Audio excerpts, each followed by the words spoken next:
आज हम लोग 20 ऐसे एमसीक्यूज करने वाले हैं केमिस्ट्री के, जो 20 में 20 भी आ जाए तो आप शौक मत हो जाना। लेकिन लास्ट के 5-6 ऐसे एमसीक्यूज हैं जो कि 200% आपके कुछ एग्जाम में आ रहे हैं। चलिए बिना किसी टाइम वेस्ट के वीडियो करते हैं स्टार्ट। आप देख रहे हैं मेजर टारगेट यूट्यूब चैनल। चलिए सबसे पहला question, which of the following is not a colligative property. इनमें से कौन सा अनुसंख्यक गुणधर्म नहीं है। तो भाई साहब हमने एक चीज़ तो पढ़ा है कि ये रिलेटिव लोडिंग तो होता है, एलिवेशन बॉइलिंग पॉइंट भी होता है, ऑस्मोटिक प्रेशर भी होता है, यानी ऑप्शन नंबर सी जो है ऑप्टिकल एक्टिविटी यानी कि प्रकाशिक सक्रियता, ये बिल्कुल सही ऑप्शन हो जाएगा इस वाले क्वेश्चन का। चलिए बढ़ते हैं आगे दूसरा क्वेश्चन की तरफ। मोलरता यानी मोलैरिटी का मात्रक क्या है, यानी यूनिट ऑफ मोलैरिटी पूछ दिया। अब बहुत आसान कहोगे सर, ये तो बहुत आसान है, कहोगे मोल पर लीटर। वेरी गुड, मोल पर लीटर पहला ऑप्शन बिल्कुल सही हो जाएगा, मोलैरिटी की मात्रक यही है।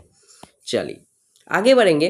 तापमान बढ़ने पर हेनरी कांस्टेंट के एच, जिसको हम दिखाते हैं, के एच का क्या होगा। अगर हम लोग टेम्परेचर को बढ़ाते हैं तो क्या होगा हेनरी कांस्टेंट के साथ, तो याद रखेंगे ये भी बढ़ेगा। ऑप्शन नंबर ए जो है बिल्कुल सही हो जाएगा। बहुत बढ़िया, वेरी गुड। चलिए क्वेश्चन नंबर 4 की तरफ बढ़ते हैं। वेंट ऑफ फैक्टर हमको चाहिए किसका, NaCl, और वो भी क्या, पूरा डिसोसिएटेड, मतलब पूरा खुला हुआ का वेंट ऑफ फैक्टर चाहिए। तो जरा मुझे बताइए क्या होगा। Very good, option number B बिल्कुल सही हो जाएगा। 2 आई जो होगा NaCl का completed dissociated dilute solution of NaCl का क्या हो जाएगा, 2 हो जाएगा, 2। Very good. चलिए पांचवा क्वेश्चन तरफ बढ़ेंगे।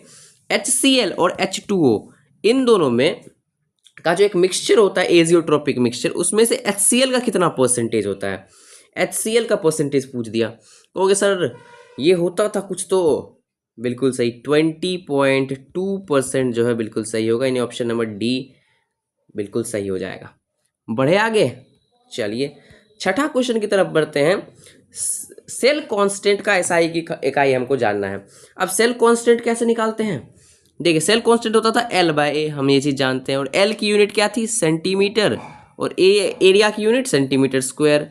1 सेंटीमीटर से 1 सेंटीमीटर कैंसिल, यानी सेंटीमीटर इनवर्स, यानी ऑप्शन नंबर बी बिल्कुल सही हो जाएगा। Very good. चलिए बढ़ते हैं आगे सातवां क्वेश्चन की तरफ।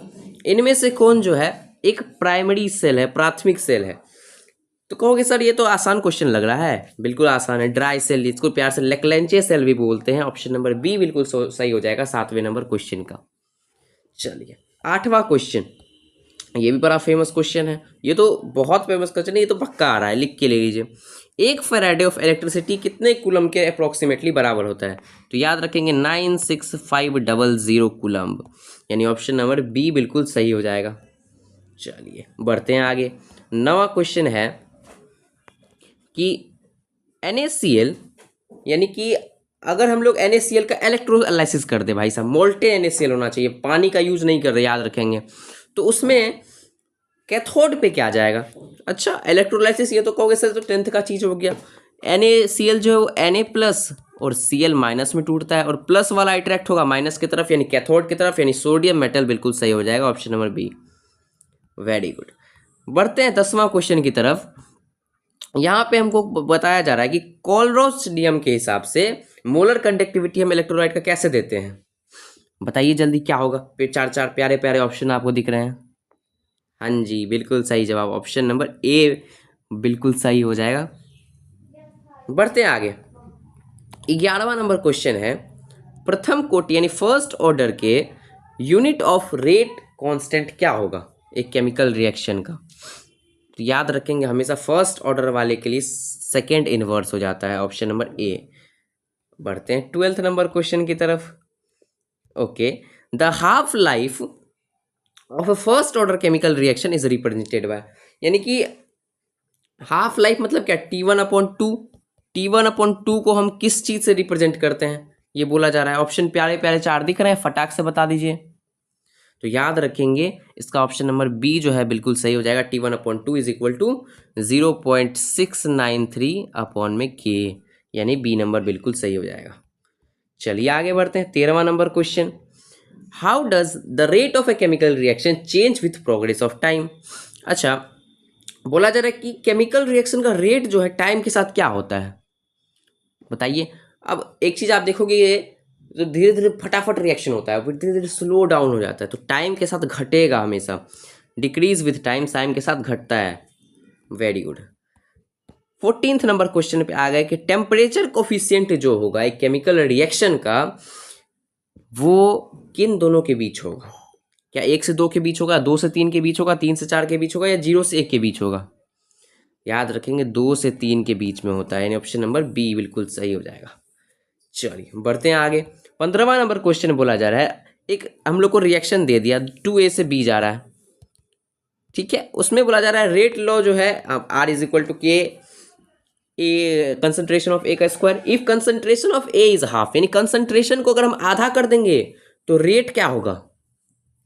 क्या रेट भी आधा होगा, या रेट कम हो जाएगा, या ज़्यादा हो जाएगा, डबल हो जाएगा?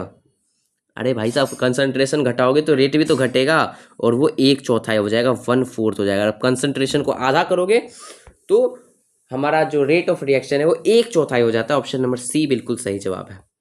बढ़ते हैं आगे। 16वां क्वेश्चन मैथमेटिकल रिलेशन पूछ रहा है, बताओ ऑस्मोटिक प्रेशर और मोलर कंसंट्रेशन में बीच क्या प्यारा सा रिलेशन होता है? तो हमने पढ़ा है भाई साहब, पाई बराबर होता है CRT, यानी कि ऑप्शन नंबर ए बिल्कुल सही हो जाएगा, पाई बराबर CRT। चलिए 17वां नंबर क्वेश्चन बोला जा रहा है which metal is used as sacrificial anode to prevent iron from rusting galvanisation. अच्छा, बोला जा रहा है कौन से मेटल का हम प्रयोग करते हैं आयरन को रस्टिंग से बचाने के लिए? मतलब कह सकते हो आप सेक्रीफाइस कर देते हैं, बलि दे देते हैं, ऐसा कह सकते हैं। तो गैल्वेनाइजेशन तो दे ही दिया, अब तो बहुत हिंट दे दिया, तो जिंक याद रखेंगे, गैल्वेनाइजेशन मतलब जिंक। ऑप्शन नंबर बी बिल्कुल सही हो जाएगा। बढ़ते हैं 18th नंबर क्वेश्चन की तरफ कि जीरो ऑर्डर यानी शून्य कोटि वाले रिएक्शन में rate of reaction is independent of. अच्छा, रेट ऑफ रिएक्शन में पता था 4 चीज़ों पर डिपेंड करता है, लेकिन अगर जीरो ऑर्डर का रिएक्शन हो तो उसमें किस चीज़ से इंडिपेंडेंट होगा? बताइए बताइए। हाँ जी, बिल्कुल सही जवाब है कंसंट्रेशन ऑफ रिएक्टेंट्स। कंसंट्रेशन से कोई फर्क नहीं पड़ेगा अगर वो जीरो ऑर्डर का रिएक्शन है। बढ़ते हैं आगे। 19वां number question which of the following liquid mixture shows negative deviation from Raoult law. अब इनमें से कौन सा लिक्विड मिक्सचर जो है निगेटिव डेविएशन दिखाता है रॉल्ट लॉ से? अरे बताइए यार। तो बिल्कुल सही जवाब आपने सोचा है HNO3 and H2O। Option number B बिल्कुल सही जवाब है। Last but not the least, अंतिम क्वेश्चन करेंगे आज का और कहानी को समाप्त करेंगे। At standard temperature the potential of a standard hydrogen electrode is assume to be. अच्छा, हमने क्या किया था स्टैंडर्ड कंडीशन पे? स्टैंडर्ड हाइड्रोजन कंडीशन को प्यार से सी बोलते हैं, वो सी नहीं है जिसके बारे में आप सोच रहे हैं। ऑप्शन नंबर बी बिल्कुल सही हो जाएगा, 0 वोल्ट माना था हमने। तो यही थे आपके 20 क्वेश्चन। होपफुली आपके अच्छे आए होंगे मार्क्स, जितने आए आप कॉमेंट में बता दीजिएगा जरा, और होपफुली आपको मजा आएगा वीडियो में। Thank you very much, have a good day.